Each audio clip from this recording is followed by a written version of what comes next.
दोस्तों, एक सम्राट जिन्होंने एक युद्ध जीता, लेकिन उस जीत के बाद उनकी आंखों से आंसू निकल आए। लाखों लोग मारे गए, लाखों लोग घायल हुए और उस सम्राट ने हथियार हमेशा के लिए छोड़ दिए। यह है सम्राट अशोक की असली कहानी। तो पहले लोग चंद्र अशोक कहते थे और बाद में धर्म अशोक कहने लगे।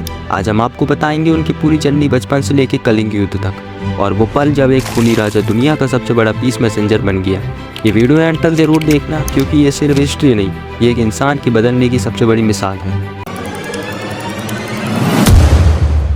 सम्राट अशोक का जन्म लगभग 304 BCE में पाटलिपुत्र में हुआ था। वो मौर्यन एम्पायर के फाउंडर चंद्रगुप्त मौर्य के पोते थे और उनके पिता का नाम बिंदुसार था। बचपन से ही अशोक बहुत बहादुर, तेजी से लड़ने वाले और चतुर थे।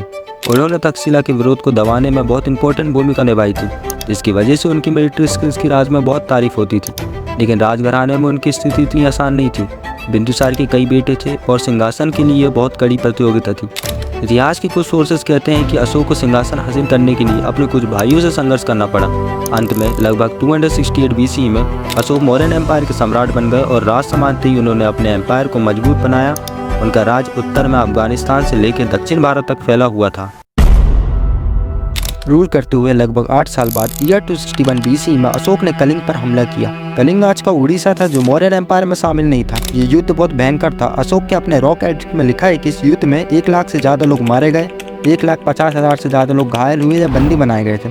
युद्ध तो जीत गए थे अशोक, लेकिन जब उन्होंने युद्ध के बाद दृश्य देखा तो माओ के आंसू, बच्चों की चीखें, लाशों का ढेर, उनका दिल टूट सा गया था मानो। उन्होंने खुद लिखा, मुझे बहुत पछतावा हुआ, ये जीत मुझे खुशी नहीं दुख दे रही थी। ये कलिंग का युद्ध उनकी जिंदगी का सबसे बड़ा टर्निंग पॉइंट था।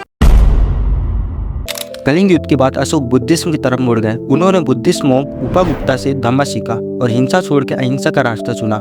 उन्होंने धम्म का नया कॉन्सेप्ट बनाया, जो सिर्फ बुद्धिज्म नहीं था बल्कि मॉरल वैल्यू थे, जैसे माँ बाप का सम्मान करना, गुरु का आदर करना, सभी धर्म के लोगों के लिए टॉलरेंस और जानवर के प्रति दया। अशोक ने अपने संदेश को फैलाने के लिए रॉक एडिक्ट्स और पिलर एडिक्ट्स बनवाए। आज भी इंडिया, पाकिस्तान और अफगानिस्तान में ये शिलालेख मिले हैं। उन्होंने सड़कें, हॉस्पिटल और पानी का वेल्स बनवाए और एनिमल्स के लिए भी प्रोटेक्शन रूल बनाए। उन्होंने अपने बेटे महिंदा और बेटी संघमित्रा को श्रीलंका भेजा ताकि बुद्धिज्म वहां तक पहुंच सके। अशोक ने यह साबित कर दिया कि असली महानता तलवार से नहीं, दिल से आती है। उन्होंने दिखाया कि एक सम्राट भी अपनी गलतियों को मानने और बदलने की हिम्मत रख सकता है। उनकी मौत लगभग 232 BCE में हुई। उनके बाद मौर्यन एम्पायर धीरे धीरे कमजोर पड़ गया, लेकिन अशोक का दम आज भी जिंदा है। आज भी इंडिया का नेशनल एम्बलम 4 सिरों वाला अशोक स्तंभ उन्हीं के सारनाथ पिलर से लिया गया है। सबसे बड़ी सीख ये है कि पावर बहुत बड़ी चीज़ है, लेकिन उससे बड़ी चीज़ है अपनी गलती स्वीकार करना और सुधारना।